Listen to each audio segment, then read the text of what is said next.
Itulah kemuliaan waktu fajar. Jadi Allah sendiri yang menyampaikan, bukan cuma sholat yang penting, semua bacaannya itu langsung didengar, langsung direspon, langsung dipersaksikan. Karena itu ada anjuran bahkan dari Al-Quran, dan ini dikerjakan oleh semua sahabat, saking pentingnya sholat subuh itu, waktu fajar itu, bahkan mereka bangun dan menunggu sebelum tiba fajar. Ada apa di waktu subuh? Apa perbandingannya dengan waktu-waktu yang lainnya? Mengapa sebagian nama yang disematkan di dalam ibadah di waktu-waktu itu justru tidak sama dengan nama waktunya, tapi disebutkan dengan nama-nama yang berbeda? Zuhur kenapa dengan zuhur tidak nahar? Asar kenapa disebut asar tidak masa? Subuh kenapa disebut subuh dan ada dua nama dengan fajar? Ya, kenapa namanya dua? Itu yang coba kita hadirkan di pertemuan kajian kali ini. Mudah-mudahan dari pencerahan yang kita dapatkan di kesempatan pagi ini ada bakal terbaik yang kita bawa pulang setelah menunaikan ta'lim ini insyaallah. Tidak cukup dengan amin, kita mulai dulu ya. Bismillahirrahmanirrahim. Kita mulai Quran surah ke-17 Al-Isra di ayat ke-78. Bismillahirrahmanirrahim.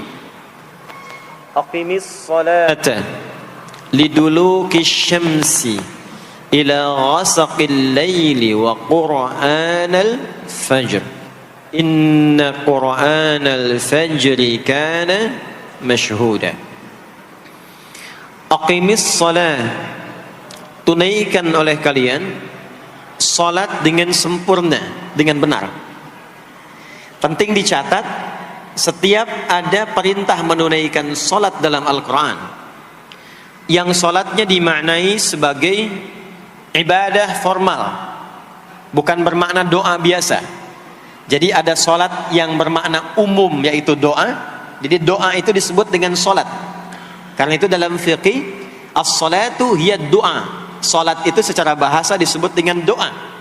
Karena isi dari semua solat itu, bacaannya semuanya doa. Tapi kalau ada solat yang dimaksudkan ibadah yang kita tunaikan, dimulai dengan takbir, berniat kita, ditutup dengan salam, maka solat yang dimaksudkan ini, itu seringkali di Quran kalimatnya dibuka dengan derivasi kata aqama yuqimu. Kalimat solat pertama di Quran Al-Baqarah ayat 3. Alladzina yu'minuna bil ghaibi wa yuqimunas shalah. Al-Baqarah ayat ke-43. Wa aqimus shalah wa atuz zakah. Selalu menggunakan aqama, yuqimu, yuqimuna, aqimi dan seterusnya. Termasuk di Quran surah ke-17 Al-Isra ayat 78. Aqimis salata, menggunakan kata aqim. Apa itu aqim? Aqama, yuqimu, yuqimuna, aqim, itu artinya menunaikan dengan sempurna, sesuai dengan ketentuan yang diberlakukan, tegak sempurna. Jadi ketika Allah meminta kita menunaikan solat, solat yang diinginkan itu kata Allah bukan solat biasa saja, bukan sekadar bertakbir kemudian ditutup dengan salam.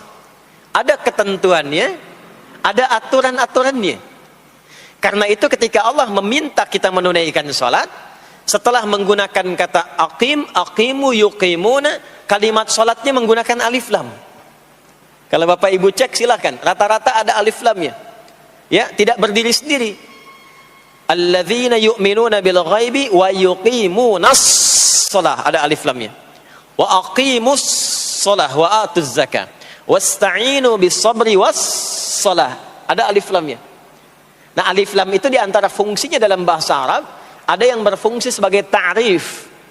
Ta'rif itu seperti artikel the dalam bahasa Inggris.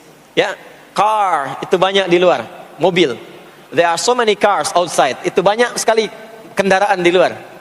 Tapi kalau kita katakan the car, ya, yang ini bukan yang lain. As-shalah, kenapa menggunakan alif lam? Memberikan kesan yang diinginkan itu salat yang sesuai aturannya, salat yang sesuai dengan ketentuannya. Karena itu di era Nabi SAW, boleh dicatat nanti hadisnya riwayat Muslim, nomor hadis 397, yang meriwayatkan nanti sahabat Abu Hurairah radhiyallahu taala anhu, Pelaku yang mengalami ini namanya Khalad bin Rafi' Az-Zuraiqi. Dikisahkan datang seorang sahabat ya Nabi sallallahu alaihi wasallam, kemudian dakhala ila al-Masjid Nabawi, kemudian masuk ke Masjid Nabi, fa shala bi jambin Nabi sallallahu alaihi wasallam. Maka ia salat di samping Nabi sallallahu alaihi wasallam, wan nabiyyu fi nahiyatin ukhra min al-masjid. Sedangkan Nabi di sisi yang lain di masjid itu. Kalau diilustrasikan, dia masuk ke masjid, kemudian Nabi di satu sisi yang lain. Kemudian dia salat. Kemudian ketika dia selesai, falamma sallama yaminan wa shamala, thumma atan nabiyya sallallahu alaihi wasallam. Ketika dia salam ke kanan dan ke kiri, lalu mendatangi Nabi sallallahu alaihi wasallam. Faqala, dia berkata, "Assalamu alayka ya Rasulullah." Ya, "Assalamu alayka ya Rasulullah." Kata Nabi, "Wa alaikassalam wa rahmatullah. Irji' shalli fa innaka lam tusalli." Kata Nabi, "Wa alaikassalam wa rahmatullah." Kamu salat lagi karena engkau belum salat. Padahal sudah salam. Fa'ada salatahu, kemudian dia mengulang salatnya. Thumma atan nabiyya, dia datang lagi ke Nabi sallallahu alaihi wasallam. Dia berkata, "Assalamu alayka ya Rasulullah." Dijawab dengan jawaban yang sama. Kata Nabi, "Wa alaikassalam wa rahmatullah. Irji' salli fa innaka lam tusalli."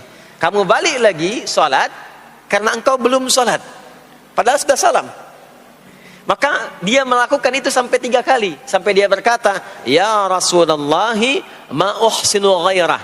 Ya Rasulullah, ini yang bisa saya kerjakan. Kalau ada yang kurang, alimni, mohon ajarkan saya bagaimana sholat yang sesuai aturan yang benar itu. Maka diajarkanlah oleh Nabi, bahkan sejak wudu. Idza qumta ila shalah. Kembali muncul kalimat tadi, aqama yuqimu. Kata Nabi, jika engkau sholatnya ingin sempurna, fa asbighil wudu, maka mulai dengan wudu yang sempurna. Maka biasanya orang kelihatan dari wudunya. Orang yang baik sholatnya itu mulai kelihatan dari sejak wudunya. Jadi kalau wudunya tidak sempurna, buru-buru, yang dibasuh tidak sempurna, itu pasti akan berdampak kepada sholatnya. Setelah itu, thumma istaqbilil qiblah, lalu menghadap ke arah kiblat, lalu diajarkanlah oleh Nabi tata cara sholat mulai dari takbir sampai dengan selesai salam. Nah, sholat seperti ini, jika benar oleh kita diikuti, jadi fokus baik-baik di sini, benar-benar diikuti oleh kita, aturannya dari mulai wudu sampai dengan salam, maka Allah akan berkenan memberikan 5 kemuliaan yang dicurahkan pada seorang hamba saat di dunia. Jadi kalau pahala di akhirat, pahala sholat kita dapatnya di akhirat. Sekali menunaikan sholat dapat 10 poin. Itu ada di Quran surah ke-6 Al-An'am di ayat 160. Man jaa bil hasanati falahu asyru amthaliha. Siapa yang mengerjakan perbuatan hasanah, perbuatan baik yang punya nilai pahala, maka diberikan nilainya 10. Di dalam Al-Quran, sholat itu disebut dengan hasanah, perbuatan baik yang punya nilai pahala. Itu ada di Quran surah ke-11 Hud di ayat yang ke-114. Aqimis salata tarafayn nahar wa zulafan minal lail innal hasanati yudhibna sayyiat. Tunaikan sholat di pembuka siang sampai akhirnya, sampai ketemu malam. Jadi dari subuh, zuhur, asar, maghrib sampai ke isya. Semua solat itu kata Allah disebut dengan hasanat. Innal hasanat. Hasanat jamak dari hasanah. Jadi solat disebut dengan hasanah. Kalau kita menunaikan solat di Al-An'am ayat ke-160, maka diberikan poin. Poinnya namanya ajrun. Ya, kita sebut dengan pahala. Pahala itu bahasa Qur'annya ajrun. Di Quran surah At-Tin, lahum ajrun ghairu memnun. Begitu kita mengerjakan amal soleh, maka diberikan pahalanya. Perbuatan amal solehnya disebut dengan hasanah, pahalanya disebut dengan ajrun. 10 itu ngitungnya bukan begini, bukan 1, 2, 3, 4, itu terlalu sedikit. Di hadis Muslim, ukuran 1 keduanya 500 tahun, 2 ketiganya 500 tahun, 3 keempatnya 500 tahun.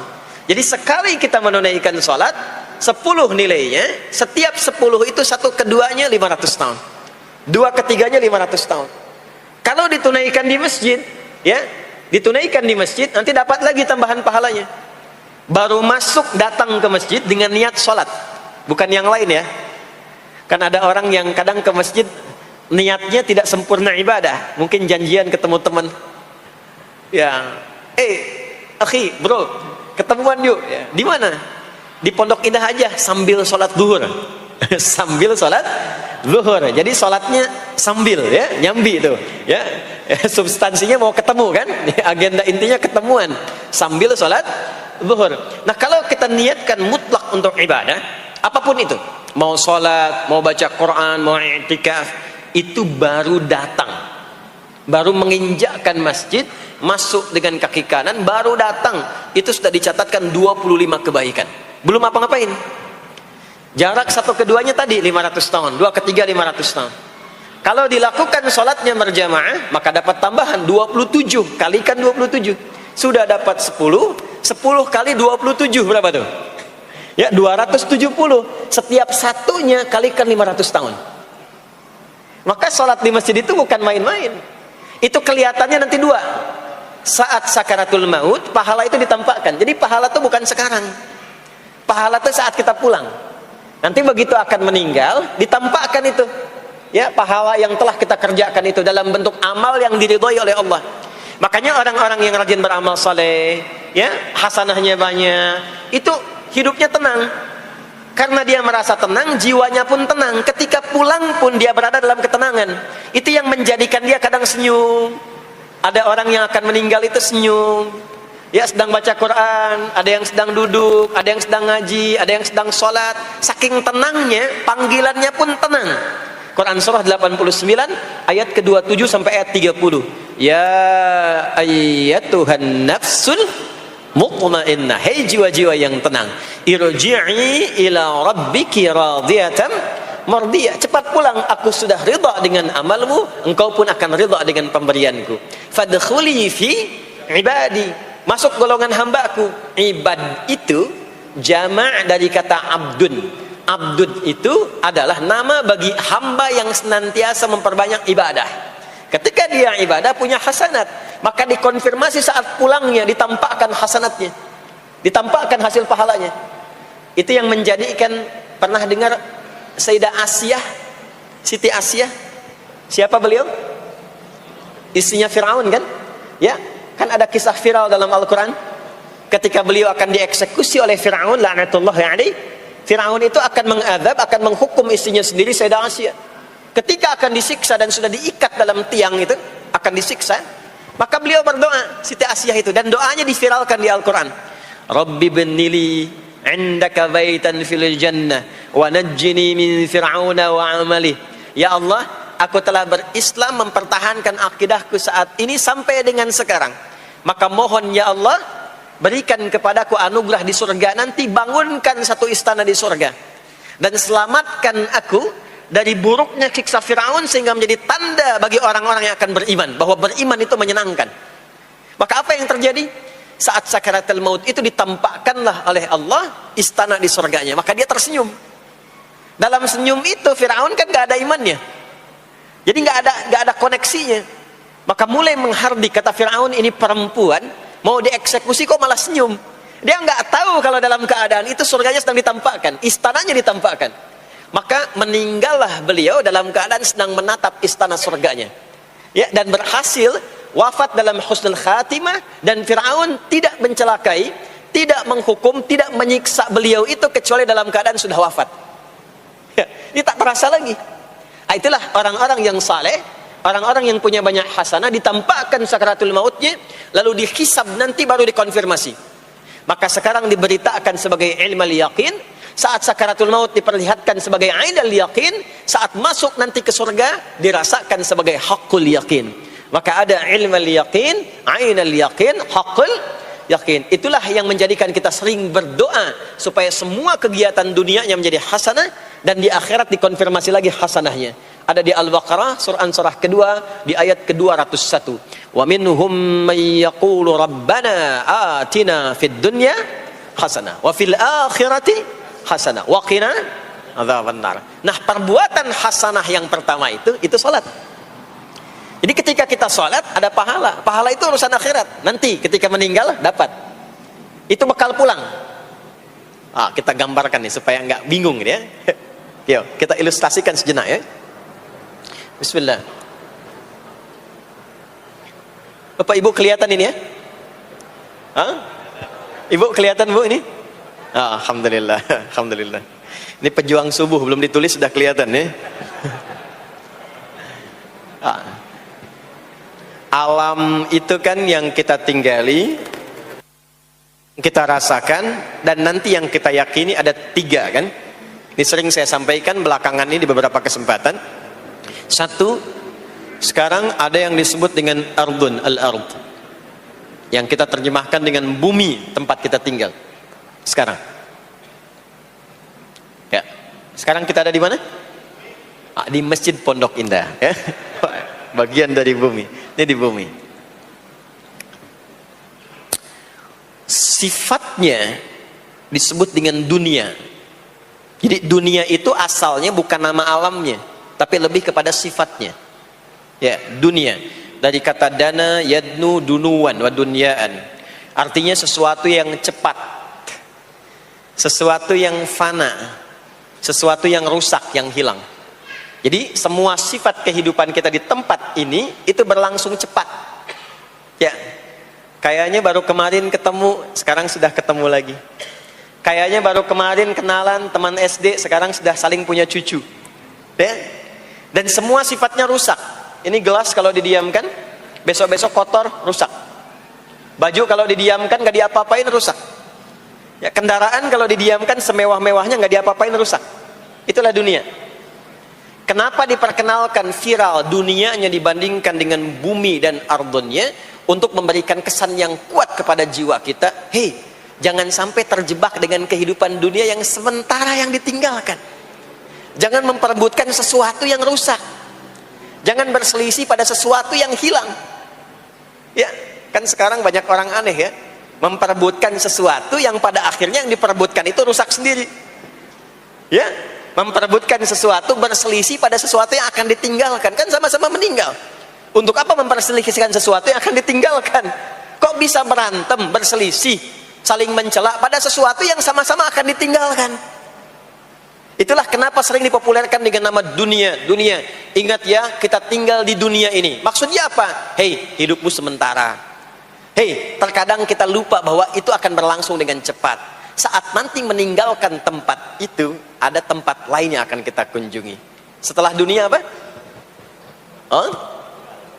Belum ke akhirat. Ada waiting room dulu. Nah, sini ada waiting room. Tempat nunggu sementara sebelum nanti ke alam yang ketiga. Namanya disebut dengan kubur. Afala ya'lamu idza bu'thira ma fil kubur. Surah apa itu? Surah Al-Adiyat, surah ke-100 di ayat yang ke-9. Namanya kubur. Sifatnya disebut dengan barzakh. Ya, alamnya barzakh. Bainahuma barzakhul la yabghiyan. Barzakh itu pemisah. Bukan alam yang sesungguhnya berkehidupan, bukan. Sementara aja pemisah dari alam yang lain. Jadi sekat yang tak nampak sekatnya, tapi memisahkan dua yang berbeda, itu disebut barzakh. Bapak Ibu, kalau kita pernah lihat di lautan, atau orang diving, menyelam ke laut, atau kita lihat misalnya suka ada program di YouTube ya, tentang lautan itu, kan air yang tembus ke laut itu, dari mana-mana kan, dari sungai menyatu. Pernah lihat? Ada bagian lautan tertentu yang nggak nyambung tuh arusnya antara kanan dengan kirinya. Ikan yang di sini nggak bisa tembus ke sini. Begitu ke sini balik lagi, sini balik lagi. Nah itu barzakh namanya. Barzakh pemisahnya. Nggak kelihatan, tapi memisahkan dua bagian yang tidak menyatu. Bainahuma barzakhul la yabghiyan. Alam ini kenapa disebut barzakh? Karena dia memisahkan antara kehidupan di bumi dengan sifat dunia dengan kehidupan di alam yang ketiga namanya akhirat. Akhirat. Kalau sudah ada taknya, ada akhir, ada akhirat. Kalau sudah ada taknya di ujung, itu artinya ujung sesuatu yang gak ada awal lagi setelah itu. Ya sudah berakhir di situ. Ya. Jadi kalau di sini meninggal, masuk ke sini. Di sini selesai, ke sini ke akhirat. Tapi kalau di akhirat ini ujungnya gak ada meninggal lagi. Ya, gak ada wafat lagi, gak ada meninggal lagi. Jadi nggak usah update status kalau di sini, statusnya akan abadi. Kalau di sini masih berpindah-pindah. Ya, mau status apapun dunia akan ditinggalkan. Begitu selesai pindah ke sini. Di sini mulai sama. Yang pejabat, yang pengusaha, pebisnis, ya, yang diplomat, yang macam-macam sampai ke sini mulai sama. Almarhum. Nanti bedanya dihisab, begitu sampai sini statusnya akan diraih sesuai dengan amalan yang ada di sini. Nah, mohon izin, mohon maaf, kalau di sini yang semua kita kerjakan, aktivitas kita disebut dengan amal, pekerjaan kita yang melahirkan bekal itu, ya, maka tuntutannya cuma satu, amal saleh. Pastikan semua amal perbuatan yang kita kerjakan soleh. Soleh itu artinya dipandang baik oleh Allah, singkatnya begitu. Kalau makan dengan cara yang soleh, yang Allah senangi. Minum yang soleh. Berpakaian yang soleh. Bekerja yang soleh. Maksudnya kalau Anda cari pekerjaan, cari yang dibenarkan oleh Allah. Jangan bekerja dengan korupsi, jangan bekerja dengan cara menyogok, jangan bekerja dengan mempopulerkan riba misalnya. Kalau makan yang soleh, jangan makan yang haram, jangan makan hasil dari pencurian, itu namanya soleh. Kalau kita kerjakan semua aktivitas kita, pekerjaan semuanya soleh, maka tadi dia akan punya nilai. Nilai itu yang disebut dengan hasanah. Ya. Hasanah ini punya poinnya yang disebut dengan ajrun, yang kita kenal dengan pahala, yang tadi saya terangkan. Nah ini hasanah, ajrun, hasanah ini yang ikut ke alam kubur nanti. Yang ininya tidak amalnya. Contoh gampangnya begini, saya tunjukkan. Ini ada minuman. Ya. Minum itu kan aktivitas standar, amal standar untuk menghilangkan haus. Siapapun bisa minum. Mau yang beriman, mau yang belum beriman. Saya sering katakan belum beriman dengan harapan sama-sama beriman sebelum wafat. Ya, itu adabnya. Maka bagaimana cara minum ini supaya menjadi soleh? Kata Nabi di hadis Al-Bukhari, perhatikan, idza quddimat ta'amu, kalau hidangan disajikan, mau makanan mau minuman, khudh bi yaminika ma yalik, ambil dengan tangan kananmu, thumma sammillah aw iqra bismillahirrahmanirrahim.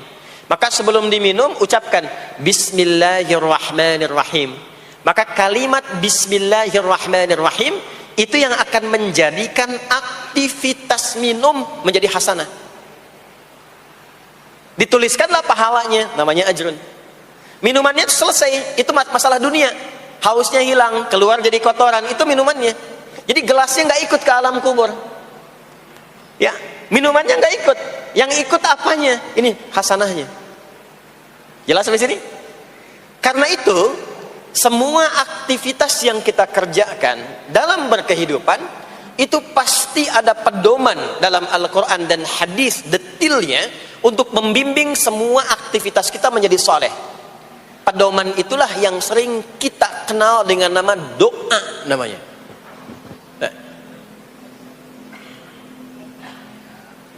Silahkan Bapak Ibu cek, tidak ada satupun di dalam Islam aktivitas yang dikerjakan kecuali bersanding dengan doa di dalamnya. Coba cek ya, bangun tidur sudah ada doanya? Sudah. Makan ada doanya? Berpakaian ada doanya? Dan kalau kita mau jujur, itu semua aktivitas doanya nggak sama. Bangun tidur dengan mau tidur sama nggak doanya? Bahkan urusan ke masjid nih, masuk masjid ada doanya nggak? Kakinya diatur kan? Kanan. Keluar masjid ada doanya.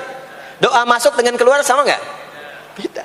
Ada yang mau ke toilet ya, masuk toilet, kakinya diatur nggak? Kaki apa masuknya? Kiri. Keluar? Ada doanya nggak? Nah, perkara ke toilet pun bisa jadi amal soleh. Karena semua yang dikerjakan dalam Islam itu bernilai. Allah itu ingin mendidik kita, jangan sampai melakukan sesuatu yang tidak ada manfaatnya. Dan kalau sudah ada manfaat, jangan tanggung. Jangan hanya jadikan kegiatan itu terbatas pada satu alam saja. Dunia dapat tapi alam kubur gak dapat. Dunia dapat tapi akhirat gak punya bekal. Gimana nanti pulang ke akhiratnya? Ya, saya mau tanya sebentar. Maaf ya, kita yakin gak bahwa kita akan meninggal? Saya ulang, yakin gak akan meninggal? Baik, sekarang pertanyaannya, kalau sekiranya meninggal, pindah alam atau tidak? Pindah kan? Makanya diumumkan di Masjid Raya Pondok Indah, inna lillahi wa inna ilaihi rajiun. Telah meninggal dunia, telah meninggalkan dunia. Artinya keluar dari sini. Sekarang kita pakai hukum dunia sebentar. Biasanya begini, kalau orang pindah tempat, walaupun ada di satu alam, itu pasti butuh bekal. Dan kadang bekalnya nggak sama. Contoh, nanti Ramadan, setelah itu masuk Idul Fitri. Biasanya ada mudik ya. Mungkin nggak mudik kalau nggak ada bekal. Saya sering perhatikan setiap tahun, orang itu mau mudik kalau ada bekalnya. Masya Allah, cuman motornya bebek, ya. Tapi kan bekalnya ada yang singa, ada yang sapi, ya. Itu ditambah lagi pelepah pisang, kasih dus lagi, kasih tulisan, sayang tunggu aku pulang, gitu kan? Ya. Kan dikumpulkan kan? Dan saya pernah tanya, kenapa mas gak pulang? Gak ada bekal pak katanya. Jadi orang mau pindah tempat saja, itu perlu ada bekal. Anda kesini kalau nggak ada bekal nggak mungkin sampai. Sekarang kalau pindah dari Indonesia ke Singapura, sama nggak mata uangnya? Beda. Di Malaysia sama nggak? Semakin jauh ke Saudi, ke Amerika, hukumnya mengatakan setiap pindah tempat pasti bekalnya beda. Jangan pernah kita mengharapkan atau membuat hukum sendiri ketika pindah tempat. Jadi sesama dunia saja tempatnya, bekalnya sudah beda. Sekarang Anda menginginkan pindah alam dari dunia ke kuburan, bekalnya pengen sama, mustahil. Makanya sejak kita meninggalkan dunia, semua paket dunia tanggal di atas. Pindah ke bawah, selesai. Nih bajunya ini nggak akan ikut nih. Ganti. Ya, namanya kafan kan? Dan di kafan itu sudah nggak ada kantongnya. Coba dicek tuh, ada kantongnya nggak kan kafan tuh? Nggak ada. Dan ini nggak akan dibawa nih handphone yang bagus, lagi dipakai ngerekam nih. Nggak akan ikut. Ah, saya mau dipakai aja, ntar kalau malaikat nanya, man robuka? Nih, sudah pernah ikut kajian. Rombongan Ustaz Adi. Ya, beda, ini beda alam. Maka yang ikut apanya? Yang ikut tuh hasanahnya, value-nya, nilai kebaikannya. Ini yang kita yakini, ini yang kita imani. Jadi mumpung masih ada kehidupan, perbanyak. Kalau dulu sadar banyak yang salah, sekarang sisanya ganti dengan yang soleh. Kalau sudah diperlihatkan, sekarang kan banyak yang viral, di YouTube dilihat, didengar oleh telinga kita, disimak oleh kita, orang meninggal sedang sholat, orang meninggal setelah menjadi pemulung kebaikan, orang meninggal dalam keadaan baca Quran, diperlihatkan di mata kita. Kok bisa buka YouTube yang keluar di beranda itu? Itu kan hidayah. Jadi kalau sudah ditampakkan di depan mata, ya, didengar oleh kita, terlihat langsung, maka yang disadari salah yang dulu ganti dengan yang soleh sekarang. Kalau tidak kita lakukan, maka rugi kita saat pulang. Ini yang dimaksud surah ke-103. Wal asr. Innal insana lafi khusr illa alladhina amanu wa amilus salihat, amal saleh. Nah, ini nanti yang dibawa pulang ke sini. Ya, sini. Nah, bagaimana melatih supaya semua kegiatan kita itu jadi soleh? Gimana latihannya? Karena nggak mudah untuk melakukan itu. Belum tentu bangun itu langsung soleh, itu belum tentu. Belum tentu kita makan itu mendapatkan sumber yang benar, dengan cara yang benar. Bagaimana melatihnya? Maka Allah berikan kepada kita waktu-waktu khusus untuk berlatih diri tersambung dengan Allah, yang dengan ketersambungan itu akan menjaga kita di semua keadaan, baik berdiri, jalan, duduk, kerja di kantor, tidur, rebahan. Sekarang banyak kaum rebahaners, ya, tiduran, itu dipastikan kalau tersambung dengan Allah, terkoneksi, semuanya soleh. Karena kalau ingat, ya, saya duduk ingat Allah. Kalau ingat di pekerjaan ingat Allah, mustahil kita bisa menuliskan sesuatu yang Allah tidak sukai. Tambahin nolnya, ya, bikin paraf, tanda tangan pada proyek yang tidak benar, mustahil. Karena ketika sedang tanda tangan ingat Allah. Ya. Nah, dalam bahasa Arab, sesuatu yang tersambung dengan kuat, sehingga selalu menempel dan sulit terpisahkan, itu bahasa Arabnya disebut dengan silah. Dari wasala yasilu silah. Ibadah yang melatih kita untuk terus tersambung sehingga ingat pada Allah di setiap keadaan, yang dengan ingat itu menjadikan otomatis amal perbuatan kita ingin dipastikan diridhai dan disukai oleh Allah sehingga berubah menjadi soleh. Ibadah yang melatih kita untuk mendapatkan itu disebut dengan solat namanya. Solat. Makanya solat disebut solat bukan hanya mengandung unsur doa, tapi latihan yang Allah berikan kepada kita untuk mengoneksikan diri kita sehingga dalam semua kegiatan kita ingat Allah. Itu yang dimaksud di Quran surah keempat An-Nisa di ayat ke-103. Ya. Fa idza qadaitumus salata, maka jika Anda telah tuntas mengerjakan salat, fadhkurullah. Ciri orang yang berhasil salatnya adalah dia mampu mengoneksikan dirinya dengan Allah. Makanya kalau sudah selesai salat, kita sudah ingat Allah. Nah, kalau belum ingat Allah, diminta coba ingat lagi. Selesai salat, jangan buru-buru meninggalkan tempat kita salat. Ingat dulu, sambungkan dulu sehingga saat keluar dari tempat kita salat sudah ingat Allah. Bahasa Arabnya mengingat Allah itu disebut dengan zikir, zikrullah. Karena itu salat disebut dengan zikir. Buka Quran surah ke-20 Thaha ayat ke-14. Saya nggak akan keluar dari Quran hadis sehingga nggak bisa didebat. Nggak bisa didebat. Anda nggak bisa debat karena ini bukan pikiran, karena ini Quran dan hadis. Quran surah ke-20 Thaha ayat ke-14. Innani anallahu la ilaha illa ana fa'budni wa aqimis salata lidzikri. Salat disebut dengan zikir. Zikir itu artinya ingat. Makanya tadi saya katakan di awal, salat itu melatih kita supaya ingat Allah. Karena itu ketika kita salam, assalamualaikum warahmatullahi wabarakatuh, assalamualaikum warahmatullahi wabarakatuh, belum ingat kita kepada Allah, maka diminta zikir pasca salat. Setelah salat ada zikir kan? Dan zikir pertamanya apa? Hadis Muslim, astaghfirullah, astaghfirullah, astaghfirullah. Itu yang paling singkat. Kalau mau agak panjang, astaghfirullahalazim, alladzi la ilaha illa huwal hayyul qayyum wa atubu ilaihi. Kenapa istighfar? Karena kita memohon ampun kepada Allah kalau dalam sholat tadi belum nyambung sama Allah. Karena ada orang yang saat sholat bukan ingat Allah, dia masih ingat dunia. Padahal dari sejak awal sholat sudah diminta buang urusan dunia ke belakang. Makanya kita bertakbir, itu ada kitabnya. Asrarus shalah, nadharat fi ma'anis shalah. Ketika Anda mulai bertakbir, takbir begini, Allahu Akbar. Kenapa mengangkat tangan gini salah satunya? Di antara maknanya, buang urusan dunia ke belakang. Pasrahkan dirimu kepada Allah. Kalau sholatnya ingin khusyuk, jangan bawa urusan dunia ke dalam sholat. Buang. Yang menjadikan seseorang kurang khusyuk begitu takbir, dunia masih dibawa. Lisannya berucap Allahu Akbar, tapi pikirannya, motor hu akbar, mobil hu akbar, ya kan? Status tuh belum diupdate hu akbar. Ya, miss call belum dibalas, akbar. Itu bermasalah. Sehingga mudah dikerjai setan. Ada setan namanya khanzab di Sunan Abu Daud. Saat seseorang mulai bertakbir kata Nabi, fayaqulu syaitanu, di situ setan mulai beraksi. Sebelum takbir kita dibikin fokus. Anda silahkan praktekkan. Kalau mau sholat rasanya fokus. Tapi mulai bertakbir Allahu Akbar, setan mulai beraksi kata Nabi. Udhkur kada, udhkur kada. Ingat ini, ingat itu. Hatta la yash'ural musalli kamra'atan yusalli, sampai ada orang salat yang tidak sadar berapa rakaat sedang menunaikan salatnya. Subuh berapa rakaat tadi?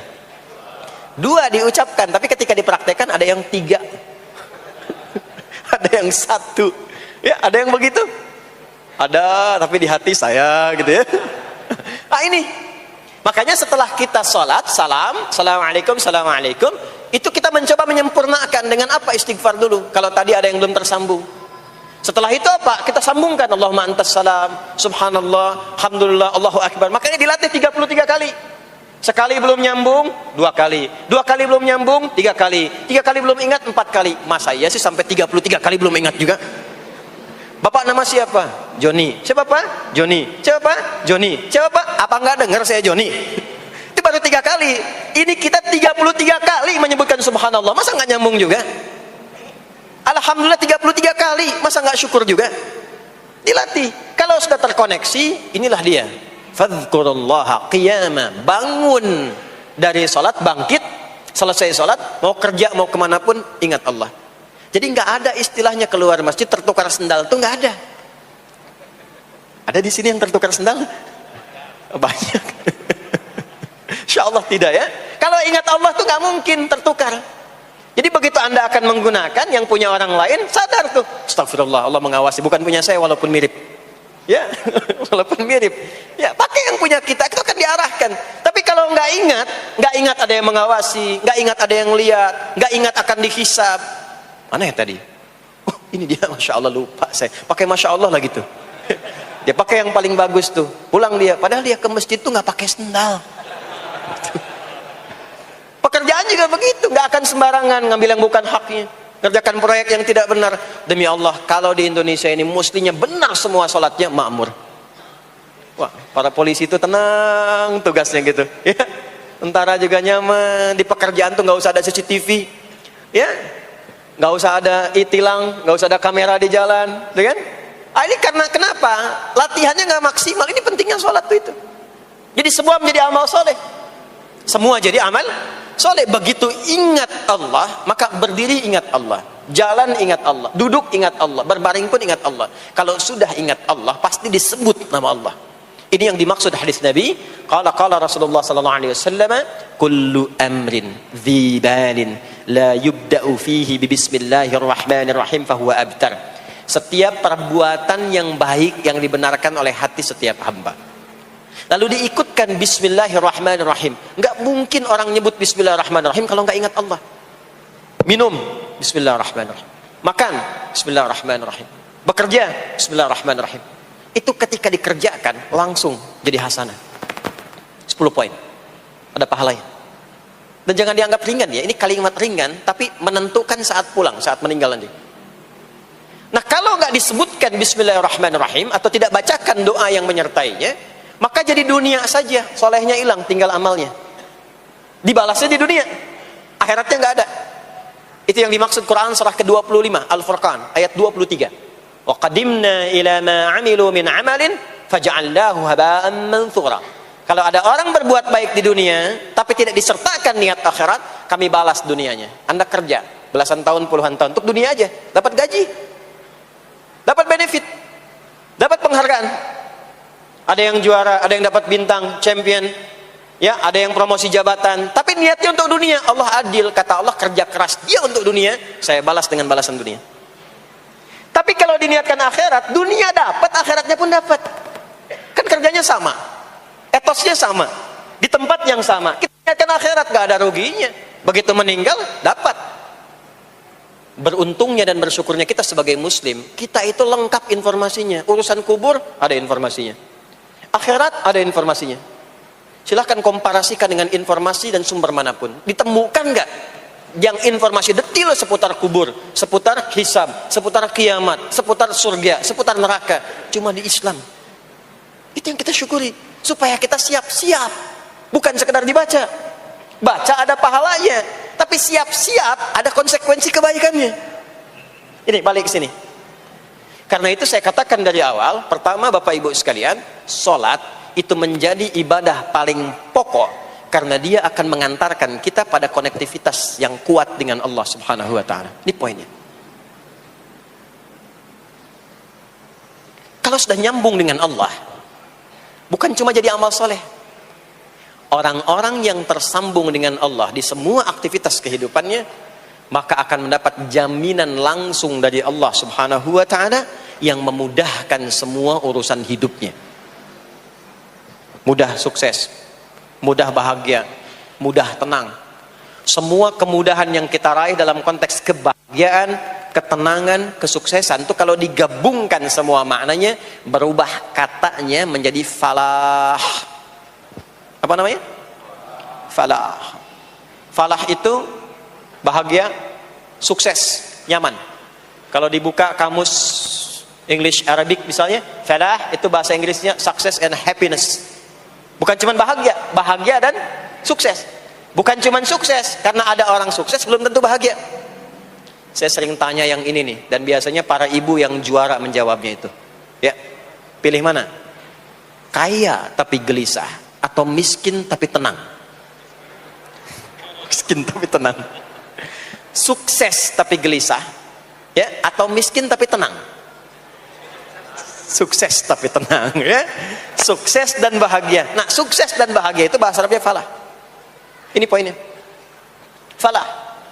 Sekarang coba kita dengar baik-baik. Cek telinganya masih ada nggak tuh?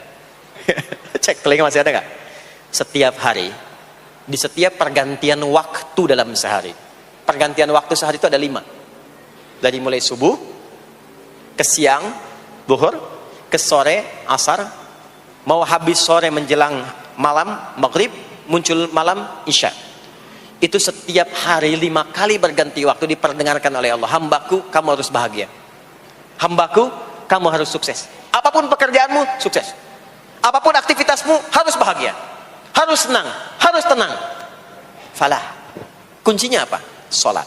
Diperdengarkanlah hayya 'alas shalah. Diperdengarkan di telinga kita. Telinga bahasa Arabnya udhun. Jamaknya adzan. Maka kalimat yang diperdengarkan 5 kali sehari itu disebut dengan adzan. Dan satu-satunya lafaz yang diperdengarkan 24 jam di muka bumi ini tak pernah berhenti. Makanya setiap tempat terjadi perbedaan waktu sholat. Ya, di sini tadi subuhnya jam berapa? 4.13, 12, 49, 4.10. Terjadi perbedaan pendapat tentang waktu subuh. Ya, ini menandakan bahwa bukan dari tempat yang sama. Saya di Bekasi tadi 49, 4:09, sini 4.13. Jadi setiap detik, setiap menit, ini adzan, sana adzan, ini adzan, sana adzan, terus bersautan. Dan kalau kita dengarkan sedunia itu dari beda waktu, 24 jam diperdengarkan. Hayya 'alas shalah, ayo salat. Kenapa mesti salat ya Allah? Hayya 'alal falah. Dengar tuh baik-baik kata Allah. Salat akan mengantarkan engkau pada kebahagiaan.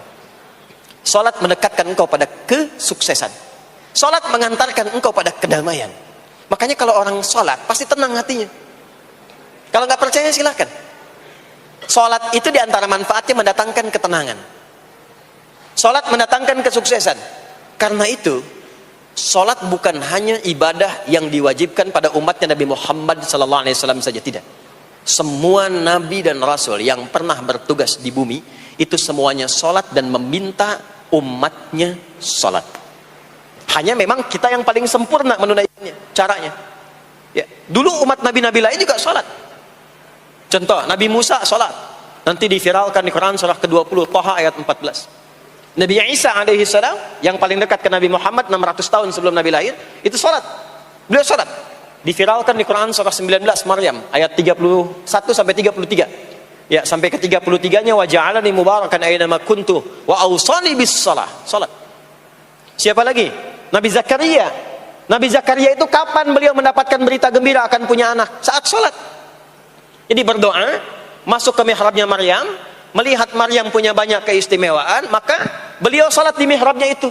Di Quran surah ketiga Ali Imran ayat 38 sampai 39. Hunalika da'a Zakaria rabbah qala rabbi habli min ladunka dzurriyyatan thayyibah innaka sami'ud du'a. Turun jawaban, fanadathul malaikatu wa huwa qa'imun yusalli fil mihrab annallaha yubashshiruka bi Yahya.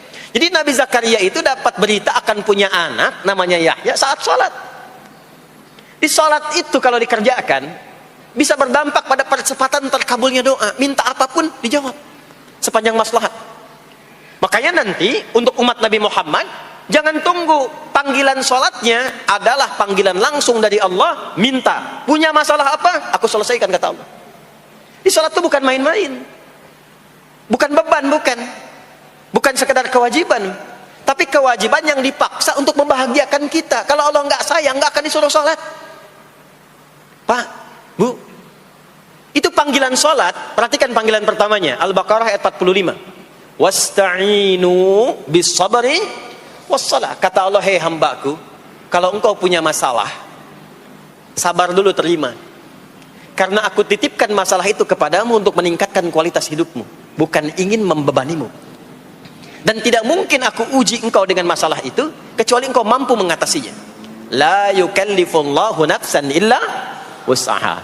Nah sekarang bawa itu lewat sholat, minta solusi kepada Allah. Terima dulu dengan sabar. Setelah itu belajar untuk meningkatkan kualitas hidup, dan bawa lewat sholat, minta solusi. Jadi ternyata saat kita menunaikan sholat itu diperintahkan oleh Allah, minta punya masalah apa. Makanya kita katakan, begitu Allah perintahkan wasta'inu bis sabri wassalah. Hei, kalau punya masalah terima dengan sabar, minta tolong, minta solusi kepada Allah lewat salat. Maka ketika kita minta, kita robah kalimatnya dari wasta'inu, kata perintah, menjadi bentuk permohonan, fi'il mudhari. Iyyaka na'budu wa iyyaka nas. Itu ketika Anda mengucapkan iyyaka na'budu wa iyyaka nasta'in, fikihnya begini, ucapkan di lisan, hadirkan dalam hati dan pikiran kita masalah apa yang sedang kita rasakan. Minta kepada Allah solusinya. Minta. Jadi bukan sekedar diucapkan. Karena hadis qudsinya berbunyi begini, hadis qudsinya. An Abi Hurairah radhiyallahu ta'ala anhu qala Rasulullah sallallahu alaihi wasallam qala Allah azza wa jalla, Allah berfirman. Saya langsung saja ke bagian kalimat iyyaka na'budunya. Idza qala al-'abdu, kalau seorang hamba berkata dalam salatnya, iyyaka na'budu wa iyyaka nasta'in, ya Allah, sekarang hamba salat kepadamu, ibadah hanya kepadamu, seperti yang kau perintahkan. Maka hamba memohon kepadamu, ya Allah, seperti yang kau janjikan. Wa iyyaka nasta'in. Lalu hadirkan dalam benak kita, ya Allah, engkau maha tahu sebelum hamba ungkapkan. Hamba punya persoalan ini. Mohon kepadamu, ya Allah, hilangkan semua masalah itu. Berikan hamba solusi yang terbaik. Berikan hamba keberkahan darimu. Itu sekilas hadir dalam jiwa kita. Maka apa yang terjadi? Qala Allah azza wa jalla, dijawab kalimatnya itu, hadza baini wa baina 'abdi wa li 'abdi ma sa'al. Ini perjanjian antara aku dengan hambaku. Kalau hambaku benar salatnya sampai kalimat ini, apapun yang dia mintakan sekarang, aku akan kabulkan. Sepanjang itu ada maslahat untuk dirinya. Dicontohkan itu oleh Nabi Zakaria. Beliau itu minta saat berdiri, Pak, bukan saat sujud. Dimulai dari berdiri. Nanti akumulasinya saat sujud. Itu berdiri aja kalau benar mintanya dikabulkan. Tidak menunggu selesai sholat. Dan ada fikihnya, nggak sembarangan, ada fikihnya nanti. Ada fikihnya, ya, ada tuntunannya. Alhamdulillah. Poinnya adalah sholat itu solusi. Makanya jangankan Nabi yang tadi saya sebutkan, Nabi Ismail, itu saking pentingnya sholat, wasiat beliau yang diviralkan di Al-Quran untuk semua keluarganya, sholat. Ada di Quran surah 19 Maryam ayat 55. Wa kana ya'muru ahlahu bis salah. Kata Allah, dan tercatat Ismail itu pernah berwasiat meminta semua keluarganya, hei, sholat. Jadi kalau kita mau urut sampai ke atas, semua sholat.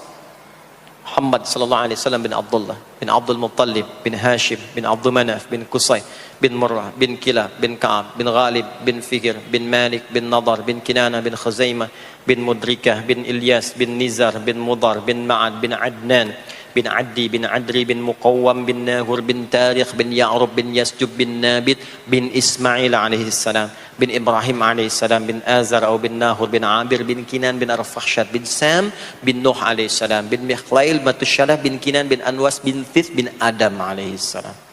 Semua salat. Coba ulangi itu. Semua salat. Para nabi salat, para rasul salat. Anda bukan nabi, bukan rasul, nggak mau sholat dan pengen mudah hidupnya, pengen masuk surga Firdaus lagi, Anda sehat. Jadi ini pentingnya sholat itu bukan cuma kewajiban, tapi diwajibkan, dipaksa dengan wajib itu supaya bahagia, supaya falah. Makanya kalau ada panggilan azan, cara memahaminya ini falah. Oh, ini solusi saya di sini nih, kebahagiaan saya ada di sini, kesuksesan saya ada di sini. Ya, makanya ketika dipanggil oleh muadzin, hayya 'alas shalah, labbaik, siap saya. Di sini. Ini poinnya. Nah, saya sambungkan kembali, ya. Ketika seseorang dilatih lewat salat dan sudah mulai tersambung dengan Allah Subhanahu wa taala, maksudnya ingat Allah, tertatalah semua aktivitasnya. Maka berubahlah lewat salat ini, lewat latihan ini, semua kegiatannya berubah, didorong menjadi amal soleh. Karena itu, setiap orang yang sholatnya benar, yang pertama dianugerahkan oleh Allah kepada orang sholat itu bukan dunia, tapi perubahan perilakunya menjadi lebih baik. Jadi bukan kaya dulu, ya. Abdurrahman bin Auf tuh hijrah masuk Islam, dilatih sholat, malah hartanya hilang semua dirampas. Ya. Tapi setelah itu jadi apa? Jadi orang paling kaya, ya. Abu Bakar As-Siddiq, Utsman bin Affan, Umar bin Khattab, pertama kali masuk Islam kan latihannya sholat. Apakah langsung kaya? Jadi pemimpin? Jadi diplomat? Amr bin As bisa ekspedisi? Dari Afrika Utara sampai ke Syam, tidak. Yang diberikan apa? Perubahan perilaku dulu. Dihilangkan sifat-sifat buruknya, dijaga dengan kemuliaan. Jadi dua sumber yang menjadikan manusia itu buruk dalam nafsunya, itu ada dua. Di nafsu itu nanti punya dorongan untuk mengarahkan kepada yang buruk, namanya fujur. Lawannya nanti takwa. Lawannya takwa. Di Quran surah Asy-Syams surah 91 ayat 7 sampai 10, wa nafsi wa ma sawaha fa alhamaha fujuraha wa taqwaha. Nah, fujur itu nanti yang membisikkan, mengarahkan kepada hal-hal yang negatif. Itu yang ditunggangi oleh setan. Setan memberikan was-was itu ke nafsu, ke fujurnya. Alladzi yuwaswisu fi sudur innas. Di dalam sudur ada qalbu, di dalam qalbu ada nafas, di dalam nafas ada fujur. Fujur itu yang digoda. Maka keluarlah kemudian dua hal. Yang pertama ada yang disebut dengan fahsya. Fahsya itu dorongan dari syahwat untuk berbuat yang menyimpang. Pornografi, porno aksi, LGBT, kata-kata jorok, itu fahsya. Nanti temannya adalah mungkar. Mungkar itu keburukan yang diingkari, ditolak oleh hati, sumbernya nafsu perut dan akal. Mencuri itu mungkar, merampok itu mungkar, korupsi, membunuh, menipu itu mungkar. Jadi sumber keburukan itu cuma dua. Kalau bukan fahsya, itu mungkar. Orang yang sholatnya benar, maka parameternya itu, ukuran pertama kali dia dapatkan adalah ditutupnya oleh Allah, dijaganya oleh Allah keadaan nafsunya, sehingga dia tidak dikontrol oleh perbuatan fahsya dan mungkarnya. Maka aktiflah sinyal takwanya. Takwa itu lawan nafsu. Makanya nanti kaitan takwa dengan nafsu sama-sama disebutkan. Nafsu 115 kali, takwa yang terkait fungsi nafsu 115 kali. Takwa digembosi, ya, awas, diwaswasi oleh setan, setan disebutkan 88 kali. Takwa disupport oleh malaikat, malaikat di Quran disebutkan 88 kali. Ini bukan ilmu otak-atik, hitung sendiri aja kalau mau. Itu menarik tuh. Karena sama, kalau Anda mendengar suara adzan, kan ada bisikan kan? Cepat, sudah adzan, siap-siap. Itu malaikat tuh. Tapi begitu selesai adzan, la ilaha illallah, tenang, baru adzan, belum qomat. Itu setan. Terus dua-duanya tuh, ya, memberikan bisikan, yang satu mensupport dan seterusnya. Yang paling menarik adalah kalau sholat kita benar, maka sinyal takwa aktif. Makanya amalan takwa pertama itu sholat. Setelah beriman, amalan takwa pertama sholat. Al-Baqarah ayat 2 dan 3.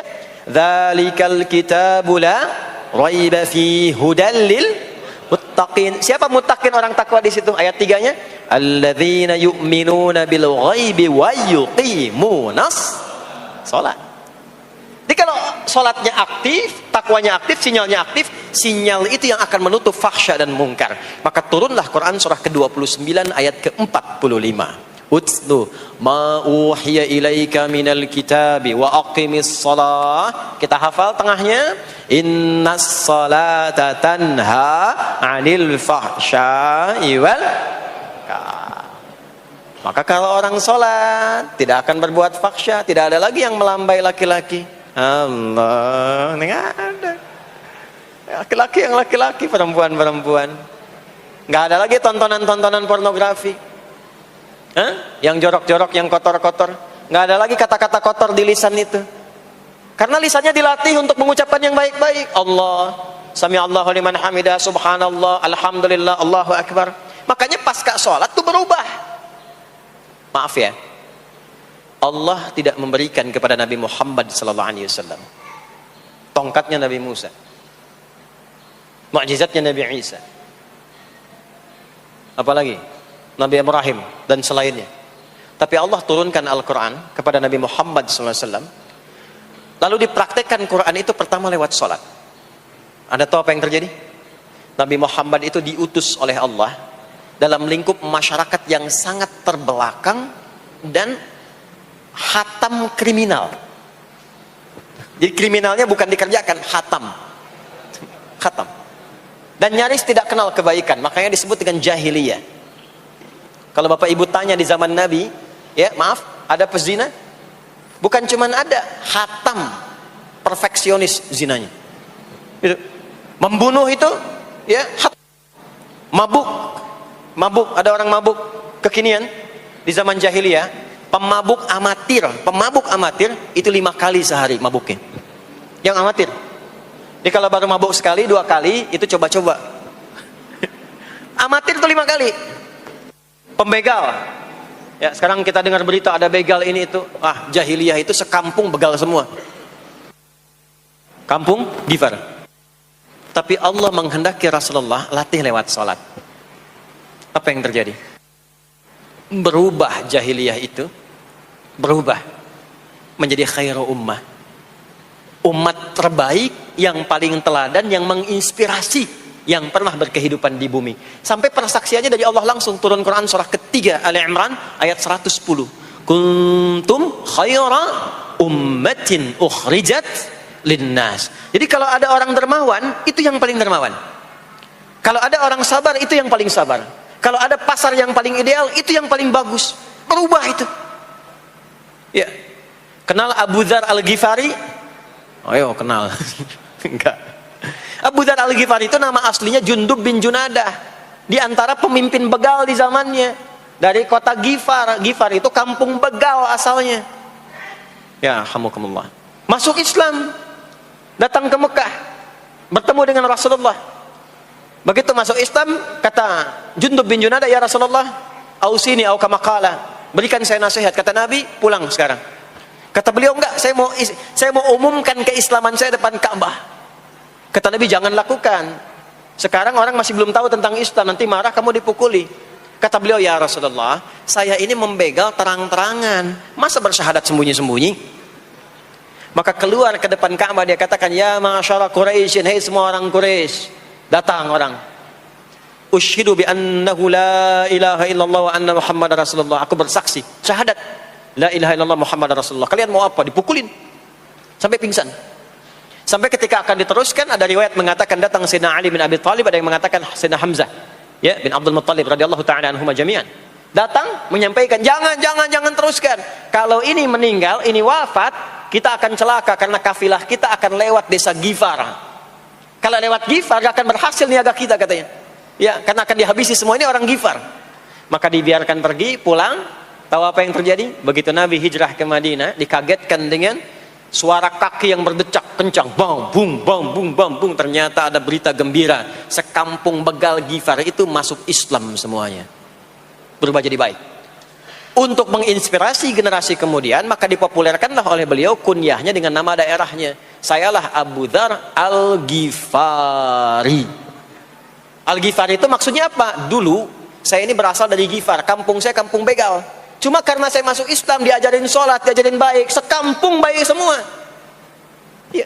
Makanya orang-orang Arab setelah itu, bahkan non-Arab, kalau datang memperkenalkan daerahnya. Imam Al-Bukhari, itu nama aslinya bukan Al-Bukhari. Nama aslinya Muhammad.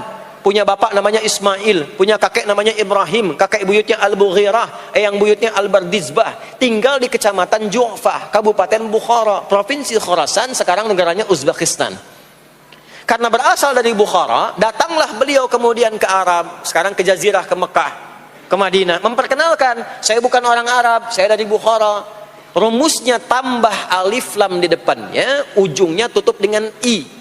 Al-Bukhari, saya dari Bukhara.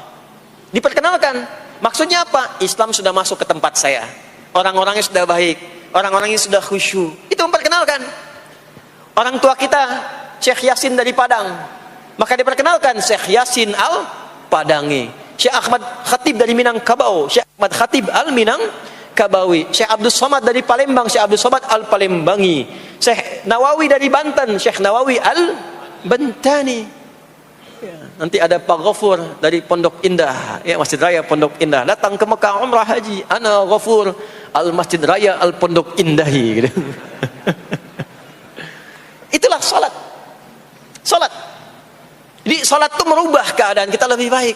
Itulah sebabnya kenapa 5 waktu, karena Allah inginkan di setiap waktu kita jadi orang baik, di setiap waktu kita bahagia, setiap waktu selesai persoalan. Datang masalah subuh, ya, antara subuh ke zuhur kan ada masalah tuh. Gak mungkin ada orang dari subuh ke zuhur gak punya masalah tuh, gak mungkin. Tuh wajahnya udah kelihatan tuh. Ya, makanya kita datang ya menghadap kepada Allah, minta diselesaikan, minta diberikan taufik, sujud kita. Diberikanlah solusi. Zuhur ke asar ada masalah, datang saat asar. Asar ke maghrib punya masalah, datang. Makanya semua ulama dulu seperti itu. Al-Bukhari itu menuliskan kitab sahihnya itu 16 tahun. Setiap satu hadis akan ditulis, salat dulu. Salat dulu. Begitu tenang, nyaman, baru tuliskan. 16 tahun. Itulah sholat. Nah, dari sekian waktu yang 5 kali itu, ada waktu yang spesial. Waktu spesial inilah yang ingin saya bahas, yang tadi disampaikan dalam pengantar sambutan.